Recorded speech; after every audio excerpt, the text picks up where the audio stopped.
Ya, zaman Nabi Adam hingga zaman sekarang, zamannya Nabi Muhammad, risalah yang disampaikan oleh para nabi dan rasul itu hanya satu, wihdatur risalah. Satu risalah, satu pesan, yaitu pesan la ilaha illallah.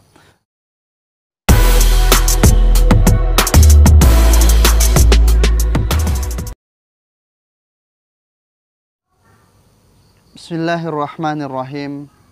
Assalamualaikum warahmatullahi wabarakatuh. Alhamdulillah, wassalatu wassalamu ala rasulillah wa ala alihi wa ashabihi wa mawala. Ashhadu an la ilaha illallah wahdahu la syarikalah wa ashhadu anna muhammadan abduhu wa rasuluh. Allahumma salli wa sallim wa barik ala sayyidina wa maulana Muhammadin khatamil anbiya wal mursalin wa ala alihi wa ashabihi ajma'in wa man tabi'ahu bi ihsanin ila yaumiddin, amma ba'. Pemirsa yang dimuliakan Allah Subhanahu wa taala, alhamdulillah Allah Subhanahu wa taala masih melimpahkan kenikmatan kepada kita semuanya. Tentulah kita patut bersyukur atas segala nikmat tersebut. Salawat dan salam kita sanjungkan kepada junjungan kita Nabi Agung Nabi besar Muhammad sallallahu alaihi wasallam. Mudah-mudahan terlimpah pula kesejahteraan kepada keluarga beliau dan sahabat-sahabat beliau serta umatnya hingga yaumil akhir kelak. Amin ya rabbal alamin. Pemirsa yang dimuliakan Allah Subhanahu wa taala, pada periode Mekah, di akhir-akhir periode Mekah, ada sesuatu hal yang terjadi. Mekah tiba-tiba saja sepi. Satu persatu orang-orang Mekah hilang, yaitu kaum muslimin. Tinggal pada akhirnya Sayyidina Umar radhiyallahu an pergi ke Ka'bah dan mengumumkan hijrahnya. Maka Sayyidina Umar menunggu mereka, para laki-laki Quraisy, laki-laki kafir Quraisy, di balik sebuah gunung. Dan itu adalah sebuah tantangan besar bagi kaum kafir Quraisy. Tapi nyatanya mereka tidak ada yang berani. Dan pada akhirnya habislah sudah kaum muslimin, yang tertinggal hanyalah mereka yang tua renta dan tidak berdaya yang berada di Mekah. Kepergian mereka ini telah diisyaratkan oleh Al-Quran bahwasanya mereka akan terusir. Karena apa? Karena mereka memperjuangkan agama mereka. Itu karena Islam adalah sebuah agama yang benar, sebuah agama yang menyeluruh, yang mengatur seluruh sendi kehidupan mereka. Inilah yang disebut dengan syumuliyatul Islam atau kesempurnaan Islam. Sehingga siapa yang memeluknya dan belajar Islam secara benar, mereka tidak akan pernah meninggalkan Islam selama-lamanya. Allah Subhanahu wa taala berfirman, A'udzubillahi minasyaitonirrajim. Ya ayyuhalladzina amanu udkhulu fis-silmi kaffah wa la tattabi'u khutuwatis syaitan innahu lakum aduwwum mubin. Ya ayyuhalladzina amanu, hai orang-orang yang beriman, udkhulu fis-silmi kaffah, masuklah ke dalam Islam secara keseluruhan. Karena memang Islam adalah agama yang sempurna, agama yang mengatur seluruh sendi kehidupan manusia. Udkhulu fis-silmi kaffah, jangan kau ambil setengah-setengah, ambillah secara keseluruhan. Wala tattabi'u khutuwatis syaitan, dan janganlah engkau mengikuti langkah-langkah syaitan, karena sesungguhnya syaitan itu adalah musuh yang nyata bagimu. Syumuliyatul Islam sesungguhnya dibagi menjadi tiga, yaitu yang pertama adalah syumuliyatul zaman, yaitu sesuai atau selalu sesuai dengan kondisi zamannya. Allah Subhanahu wa taala juga berfirman, "Wa ma arsalnaka illa kafatal linnasi basyira wa nadhira walakin aktsaron nasi la ya'lamun."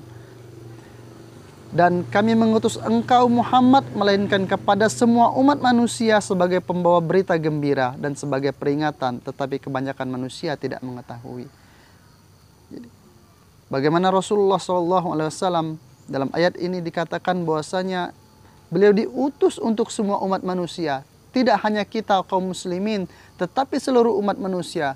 Wa ma arsalnaka illa rahmatan lil alamin, tidaklah engkau diutus wahai Muhammad kecuali untuk rahmat bagi seluruh alam.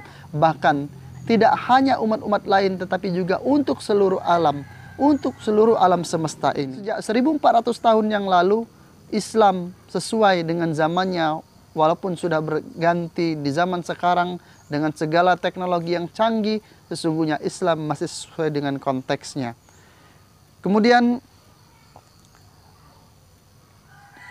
dari hal itu maka ada yang namanya wihdatur risalah, yaitu satu risalah sejak zaman Nabi Adam hingga zaman sekarang, zamannya Nabi Muhammad. Risalah yang disampaikan oleh para nabi dan rasul itu hanya satu, wihdatur risalah. Satu risalah, satu pesan, yaitu pesan la ilaha illallah, pesan tauhid. Kemudian ditutup oleh risalah terakhir, ditutup disempurnakan oleh seorang khatimul anbiya, yaitu penutup para nabi. Kemudian yang kedua, sumuliyatul minhaj atau kesempurnaan pedoman. Allah Subhanahu wa taala berfirman dalam Quran surah Al-Ankabut, "Man jahada fa innama yujahidu li nafsihi, innallaha laghaniyyun 'anil 'alamin." Dan barang siapa yang berjihad, maka sesungguhnya jihadnya itu untuk dirinya sendiri. Sungguh Allah Maha Kaya dari seluruh alam. Dari minhaj, syumuliyatul minhaj ini akan melahirkan 3 hal. Yang pertama adalah asas. Apa asas? Yaitu akidah kita, keyakinan kita, yaitu akidah Islamiyah. Kemudian adalah albina. Albina adalah bangunan. Mempunyai 2 sendi, yaitu akhlak dan juga ibadah. Kemudian al-muayyadat, yaitu faktor pendukung. Apa faktor pendukungnya? Faktor pendukung dari tegaknya kalimat la ilaha illallah Muhammadur Rasulullah adalah jihad dan dakwah. Inilah tugas kita. Tugas kita sekarang adalah berjihad dan berdakwah di jalan Allah Subhanahu wa taala. Dan yang terakhir adalah sumuliyatul makan, yaitu seluruh tempat. Bagaimana ketika Rasulullah Shallallahu alaihi wasallam baru pertama kali mendapatkan wahyu, dia dibawa oleh Khadijah radhiyallahu anha kepada pamannya, yaitu Waraqah bin Naufal. Kata Waraqah, tidak ada satupun nabi itu yang tidak diusir dari tempat kelahiran mereka. Maka Rasulullah Shallallahu alaihi wasallam pun terusir dari tempat kelahirannya, itu Makkah Al-Mukarramah. Karena para ahli kitab zaman dahulu, mereka yang masih lurus, mereka mengetahui ciri-ciri tanda-tanda kenabian Rasulullah sallallahu alaihi wasallam. A'udzubillahi minasyaitonirrajim. Alladzina ukhriju min diyarihim bighairi haqqin illa ayyaqulu rabbunallah. Tadi saya katakan bahwasanya Rasulullah diusir dari tempat lahirnya, berpindah ke satu tempat, bahkan sampai Islam ini menyebar hingga ke Nusantara. Islam memang diperuntukkan bagi seluruh umat manusia, sesuai dengan seluruh konteks zaman. Tidak seperti nabi-nabi yang lain, rasul-rasul yang lain sebelum Rasulullah yang diutus hanya untuk kaum mereka sendiri dan untuk waktu tertentu saja. Tapi Islam hingga akhir zaman dan untuk seluruh umat manusia. Maka kita menjadi umat yang satu dengan wihdatul khaliq, bersatu di bawah wihdatul khaliq, yaitu satu pencipta, kemudian wihdatul kaun di bawah satu alam. Muaranya dari keseluruhan ini adalah minhajul hayah, yaitu pedoman hidup bagi seluruh manusia. Apa pedoman hidup bagi seluruh manusia? Yaitu Al-Quranul Karim. Itu mungkin mudah-mudahan bermanfaat untuk kita semuanya. Saya Al-Fakir, mohon maaf atas segala kira-kira kesalahan, dan kepada Allah mohon ampun. Wassalamualaikum warahmatullahi wabarakatuh.